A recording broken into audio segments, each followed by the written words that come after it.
Instalaciones eléctricas, capítulo 8, planilla de cargas y esquema unifilar. En este capítulo lo que vamos a hacer es dimensionar los elementos de maniobra y protección que van a conformar nuestros tableros eléctricos y vamos a utilizar como ejemplo el proyecto que veníamos trabajando en los capítulos anteriores.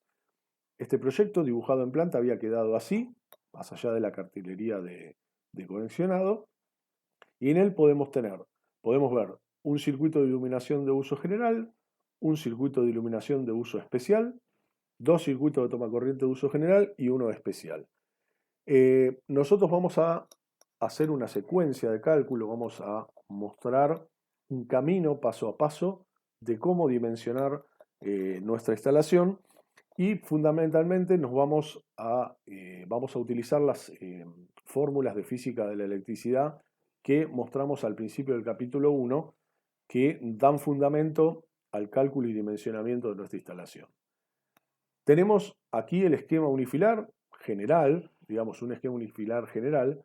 Lo que vamos a hacer es saber cuántos de estos elementos tiene que haber dentro de cada tablero y qué capacidades y dimensiones de corte tienen, y las vamos a ir seleccionando a medida que avancemos con nuestra planilla de carga y nuestro dimensionamiento.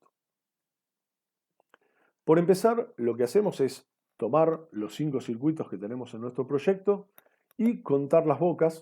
Teníamos el circuito 1 de iluminación de uso general, que tiene 10 bocas, el de iluminación de uso especial y los de toma corrientes. Recordar que siempre vamos a considerar como boca aquella boca que tenga conectado un artefacto que tenga consumo eléctrico. Es decir, bocas de techo, bocas de pared, toma corrientes. No se cuentan como boca las llaves de efecto o cajas de pase, etcétera, donde no haya conectado consumo eléctrico. Aquí tenemos la planilla de carga que vamos a ir completando paso a paso. Lo primero que completamos es en la línea, bueno, el destino, en nuestro caso es vivienda. Si trabajamos con un local o una oficina, bueno, ahí pondríamos que trabajamos con un local o con una oficina, porque como ya sabemos, las tablas de donde partimos son diferentes. El grado de electrificación que habíamos calculado al principio de nuestro proyecto fue de lo primero que hicimos. Y después, bueno, vamos a mencionar y vamos a poner una fila por cada circuito. El A1, 2, 3, 4 y 5. Y en cada uno vamos a indicar el tipo de circuito de acuerdo a la tabla del reglamento de la Asociación Electrotécnica Argentina. Y por último agregamos una fila más, que va a ser en nuestro caso el tablero seccional A, que va a permitir dimensionar las protecciones generales de ese tablero. Si tuviésemos varios tableros, bueno, tendrían que haber varias filas y separadas las filas por alimentación de cada tablero. Volvemos en el cuadro a la cantidad de bocas, ponemos la cantidad de bocas que tiene cada circuito y el total que tiene el tablero seccional A. Primero vamos a dimensionar las protecciones de los circuitos de iluminación. Recordamos que el circuito de iluminación de uso general era para iluminación de interiores o semicubiertos que estén en el cielo raso o artefactos de hasta 6 amperes. ¿Qué dice el reglamento? Que debemos considerar a 150 volt ampere de potencia por cada boca. Hoy en día y con el avance de la tecnología de la iluminación, este valor de 150 volt ampere o watts, que recordamos que es casi lo mismo, es completamente exagerado. Hoy un artefacto de iluminación con 3 lámparas de LED puede estar consumiendo 15 watts, 20 watts. Tomar 150 es un poco una exageración.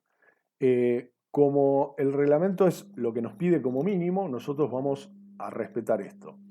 En el caso de una vivienda, donde nosotros dejamos la instalación preparada y los artefactos de iluminación generalmente los instala el comprador o el usuario de esa vivienda, bueno, ahí hay un cierto desconocimiento de qué artefacto se va a instalar o se va a colocar y qué potencia tiene. En caso, por ejemplo, de oficinas o locales comerciales, donde nosotros tenemos certeza de qué artefactos se van a instalar, básicamente porque generalmente los instalamos nosotros en la ejecución de la instalación, bueno, podemos hacer una declaración jurada y tomar la potencia real de cada artefacto para el cálculo de la potencia real del artefacto. En el caso de los circuitos de iluminación de uso especial, bueno, el reglamento nos dice que tenemos que tomar 500 volt-ampere por boca. Si los valores de 150 era exagerado, el de 500 es aún más.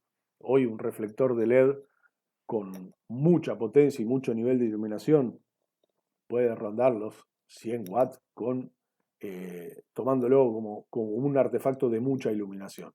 Pero bueno, nosotros vamos a respetar lo que dice el reglamento, los valores que estipula el reglamento, y en los casos especiales, bueno, se solucionarán en forma específica. Dijimos, tenemos los dos primeros circuitos de iluminación, contamos en el A1 10 bocas por 150 volt por boca, volt ampere por boca, nos da un total de 1500. Lo mismo hacemos con el circuito A2, 5 bocas por 500 volt ampere, porque es iluminación de uso especial, nos da 2500 volt ampere. ¿Qué nos dice en otro apartado del reglamento? Que para calcular la demanda de potencia máxima simultánea, nosotros deberíamos considerar la totalidad del uso del circuito. En el circuito de iluminación, en los circuitos de iluminación de una vivienda, se presupone que la iluminación no está prendida toda al 100% al mismo tiempo, con lo cual en el cálculo nos permite tomar el 66% del total de cada circuito, tanto de iluminación de uso general como de uso especial. Ahora, para los circuitos de tomacorrientes, donde ahí sí hay desconocimiento de que la potencia de qué artefacto voy a enchufar o conectar a los circuitos de tomacorrientes, yo puedo desconocer, de hecho desconozco qué se va a conectar en cada tomacorriente. Entonces, el reglamento dice que para el circuito de tomacorrientes de uso general, tome 2200 volt-ampere de potencia total, pero para todo el circuito, ya no boca por boca como en iluminación. Y para tomacorrientes de uso especial, tomaré 3300 volt-ampere para todo el circuito. En este último tipo de circuitos, si yo tengo una carga específica, por ejemplo un aire acondicionado, bueno, puedo tomar la potencia, ver la potencia del aire acondicionado que voy a instalar y tomar ese valor como real en el circuito. Por ejemplo, bueno, voy a poner un aire acondicionado de 3000 frigorías. Bueno, busco en el folleto del artefacto qué potencia tiene y sumo esa potencia real. Ante el desconocimiento de qué artefacto yo dejé previsto el tomacorriente, pero desconozco qué aire acondicionado se va a conectar, bueno, tomaré los 3300 volt-ampere para la totalidad del circuito. En las oficinas y locales, con cierta lógica, el coeficiente de simultaneidad de la iluminación pasa a ser del 100%.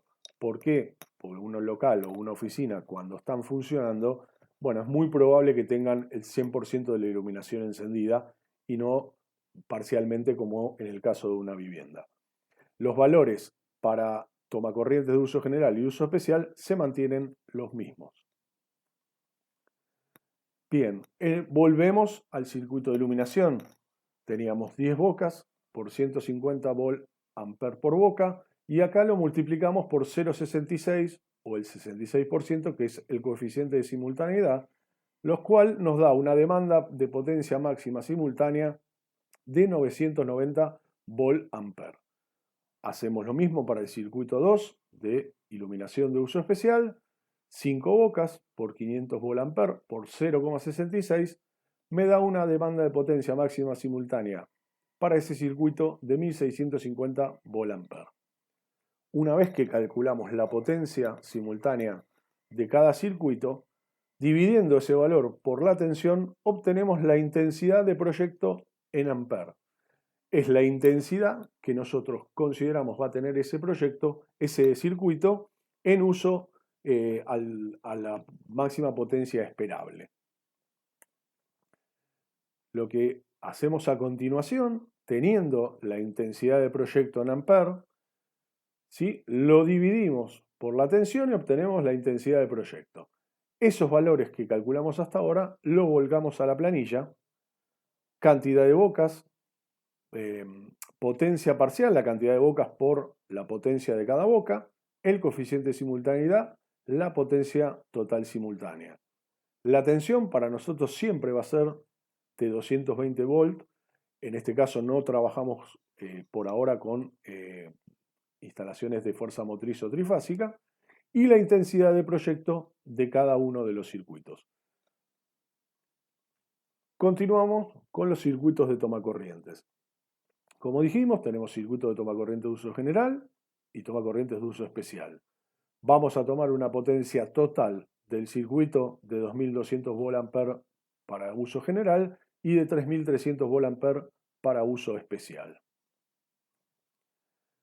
En cada uno de estos circuitos, independientemente de la cantidad de bocas, la potencia es total para todo el circuito.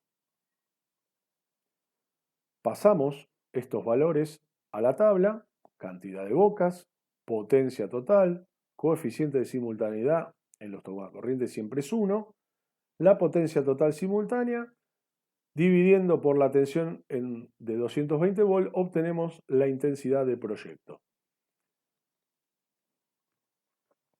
Bien, teniendo la intensidad del proyecto, podemos dimensionar y elegir la llave termomagnética que va a proteger cada uno de estos circuitos. Y acá hay una fórmula que es fundamental. Intensidad de proyecto es menor o igual a la intensidad nominal de la protección, en este caso la termomagnética, y a su vez es menor o igual a la intensidad del conductor. ¿Qué significa esto? Si yo tengo una intensidad de proyecto de 10 amperes, por ejemplo, en un circuito tomacorriente de uso general, bueno, yo sé que voy a tener una intensidad de 10 amperes. Voy a proteger un poquito más arriba con 16 amperes y voy a poner un conductor que soporte, por ejemplo, 21 amperes. Entonces, la protección tiene que estar por sobre la intensidad de proyecto. Si la intensidad de proyecto fuera mayor a la intensidad nominal de la protección, trabajando al 100% haría cortar la llave con una intensidad de proyecto que era esperable. Y por otro lado, la intensidad del conductor no puede ser menor a la intensidad nominal porque se podría dañar o prender fuego el conductor y la protección termomagnética no estaría actuando para protegerlo. Volvemos circuito por circuito. La 1 teníamos una intensidad de proyecto de 4,5. Bueno, en esta parte del cuadro tenemos las intensidades nominales de las llaves termomagnéticas. ¿De dónde las obtuvimos? Del folleto de la termomagnética que nos da el fabricante. Estos valores son habituales para todos los fabricantes, hay alguno que pueda variar algún poco, pero son los valores de los que hay llaves termomagnéticas para ir y comprar en una casa de electricidad. ¿Qué hacemos? Nosotros podemos utilizar, por ejemplo, en el de 4,5 podríamos utilizar una termomagnética de 6 o en el de 7,5 podríamos utilizar una de 8. Bueno, decidimos por diseño utilizar siempre 10 amperes para los circuitos de iluminación. No poner una de 6, una de 8, una de 10, solamente para facilitar la compra, el armado y el reemplazo, en caso de tener que hacerlo en el futuro, de las termomagnéticas. Sabemos que todos los circuitos de iluminación, excepto que tengan algún valor de intensidad mayor, vamos a utilizar llaves termomagnéticas de 10 amperes. Lo mismo vamos a hacer para los circuitos de tomacorrientes. Como siempre tenemos en los tomacorrientes de uso general 10 amperes de intensidad de proyecto, vamos a utilizar termomagnéticas de 16 amperes. En el caso del circuito de tomacorrientes de uso especial, tenemos 15 amperes de intensidad de proyecto, podríamos utilizar de 16, vamos a utilizar uno de 20 para darnos un poquito más de seguridad. El salto de la intensidad de proyecto a la intensidad nominal y la intensidad del conductor debe ser cercano. Yo no puedo hacer, teniendo una intensidad de proyecto de 10 amperes, poner una llave termomagnética de 50 y poner un conductor de 100 amperes. ¿Por qué? Porque estoy sobredimensionando la instalación y de esa manera la llave termomagnética está muy lejos de actuar por una sobrecarga desde la intensidad de proyecto y el conductor es muy grande para lo que yo necesito sin ningún beneficio y con un costo bastante más alto. Recordamos las curvas de disparo que habíamos visto en el capítulo anterior para seleccionar para cada uno de los circuitos. Volvemos a la tabla y acá ponemos en las protecciones el tipo TM, termomagnética, la intensidad nominal que yo decidí tomando del folleto del fabricante y la clase o curva de disparo. En este caso, como son circuitos de tomacorrientes e iluminación, siempre vamos a usar curvas de disparo C. Bien, lo que sigue es elegir el conductor. Calculamos la intensidad del proyecto, definimos la intensidad nominal eligiendo nuestra termomagnética, en este caso de 10 A. Vamos a buscar el conductor que supera a los 10 A en el primer valor. En este caso, por ejemplo, iluminación de uso general va a ser 1,5 milímetros cuadrados, que es la sección mínima que yo puedo utilizar para un circuito de iluminación de uso general. Para los demás circuitos tenemos 2,5 milímetros como mínimo, incluso para el de iluminación de uso especial, pero si yo quiero dimensionarlo un poquito más grande y estar más seguro de que no va a haber inconvenientes, voy a utilizar esta tabla, que es la tabla de intensidad de corriente admisible en amperes para cables unipolares. Cuando yo pongo, dice acá 2X, vivo más neutro más PE, dentro de una cañería, con un cable aislado con PVC. Voy a buscar la corriente admisible, el primer valor o el segundo que supere a la intensidad nominal. En este caso tengo una intensidad nominal de 20 A. Voy a bajar, podría usar el de 21, sí, pero elijo usar el de 28. Y vuelvo a la izquierda y me da la sección de cobre en milímetros cuadrados del conductor que va a tener ese circuito. Siempre respetando la fórmula de que la intensidad del proyecto es menor o igual a la intensidad nominal y menor o igual a la intensidad del conductor.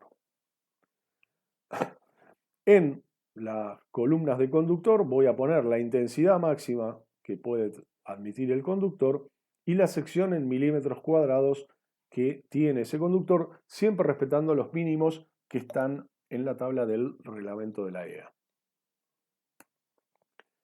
Lo siguiente que tengo que hacer es dimensionar las cañerías de cada circuito. En este caso, ¿cómo se utiliza esta tabla? Máxima cantidad de conductores por canalización. O sea, por cada cañería, dependiendo de la sección del conductor, entra una mayor o menor cantidad de conductores dependiendo del diámetro. ¿Cómo se utiliza esta tabla?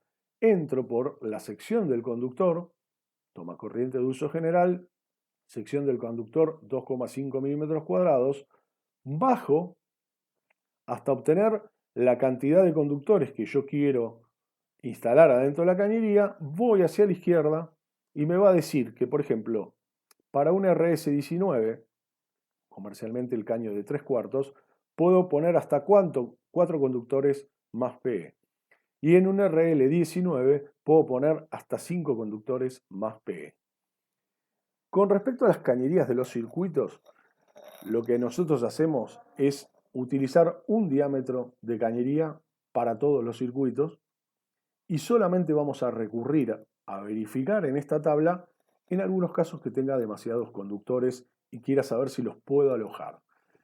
Utilizamos generalmente cañerías o de 19, de 3/4 de pulgada, o de 22, que son 5 octavos de pulgada. 7 octavos de pulgada. ¿Por qué digo que vamos a utilizar las cañerías en todos los circuitos del mismo diámetro?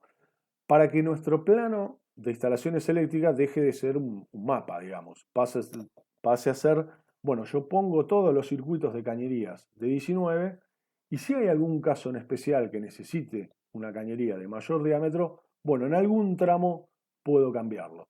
Lo que no debo hacer es tener un tramo de 16, uno de 19, uno de 22, porque la conexión y el armado de esa instalación es muy complicado y la verdad que la diferencia de costo entre cañerías de 19, de 16 o de 22 no es demasiado grande.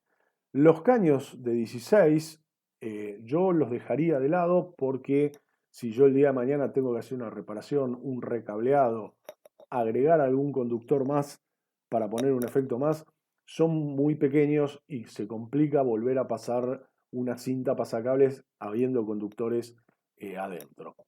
Y con respecto a los roscados liviano y roscados semipesado que aparecen aquí en la tabla, recordamos, como habíamos explicado en capítulos anteriores, que los roscados semipesados los utilizamos en las partes de cañerías que van embutidas en hormigón y los roscados livianos los utilizamos embutidos en las paredes.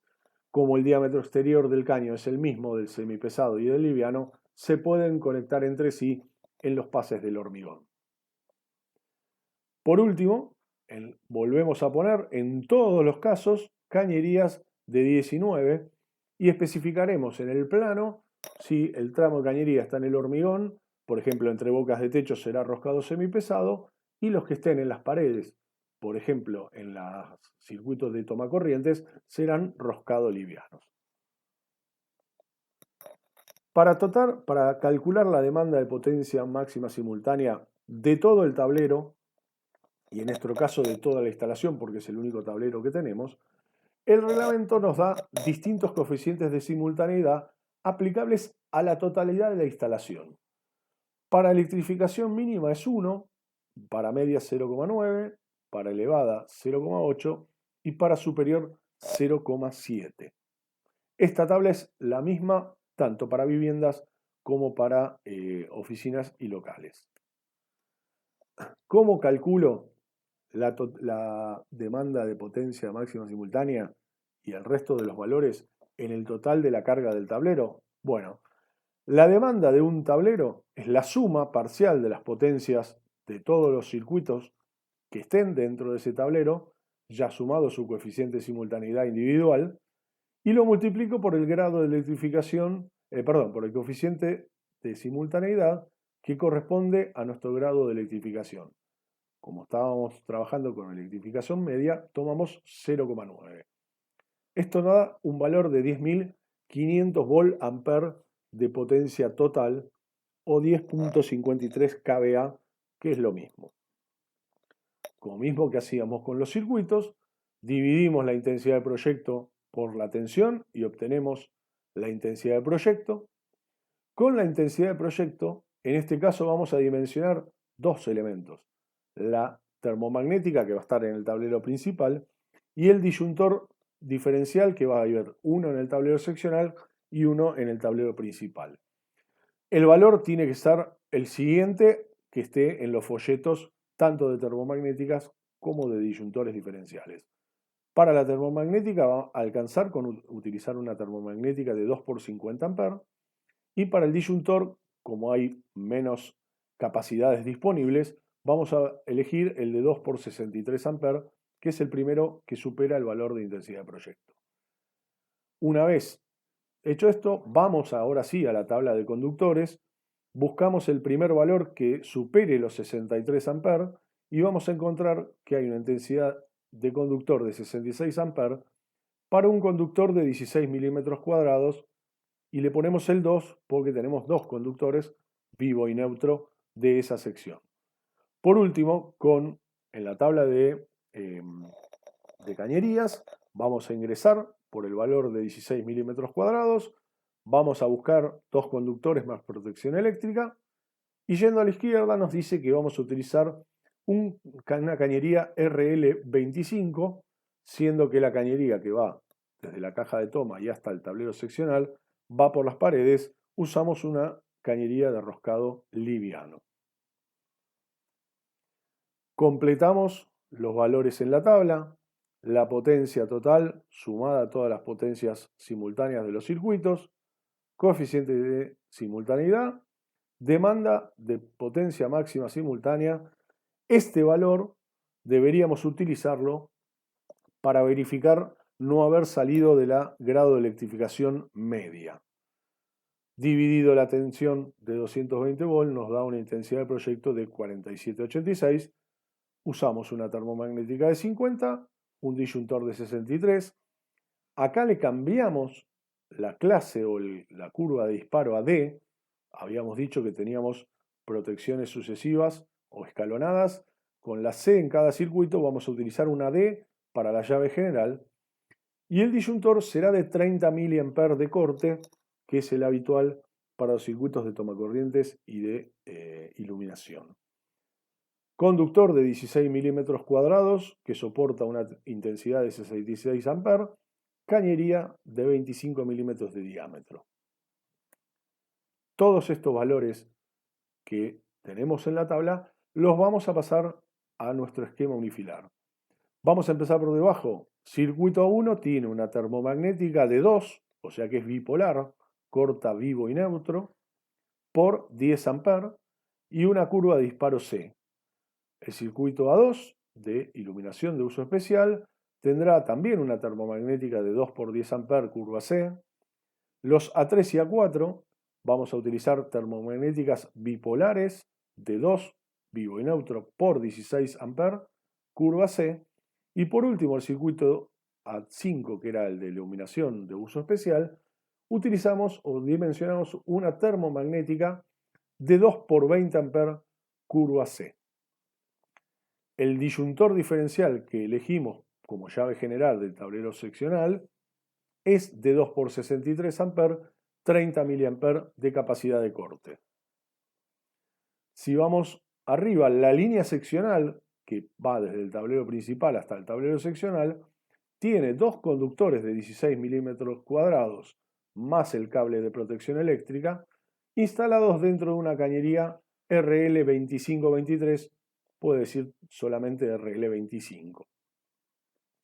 Dentro del tablero principal aparece una llave termomagnética de 2 por 50 A curva D. Acá tenemos C, acá tenemos D, de acuerdo a lo que dimensionamos en la tabla, y nos obliga el reglamento a colocar un disyuntor diferencial también en el tablero principal, que será de la misma capacidad que el que está en el tablero seccional, solo que usamos uno menos sensible, de 300 mA, para que en caso de una fuga de corriente en algún circuito, interrumpa primero el disyuntor del tablero seccional y no el del tablero principal, destinado solamente a proteger la línea seccional. Por último, como habíamos visto en las protecciones, los conductores de protección eléctrica de cada circuito se agrupan en una bornera o una barra de puesta a tierra dentro del tablero seccional y van a ir con un conductor de protección eléctrica hasta el tablero principal, conductor de protección eléctrica que tendrá 16 milímetros cuadrados, al igual que el vivo que acompaña, y desde el tablero principal bajará a la puesta a tierra a través de una jabalina, una placa o el sistema de puesta a tierra que nosotros hayamos dimensionado.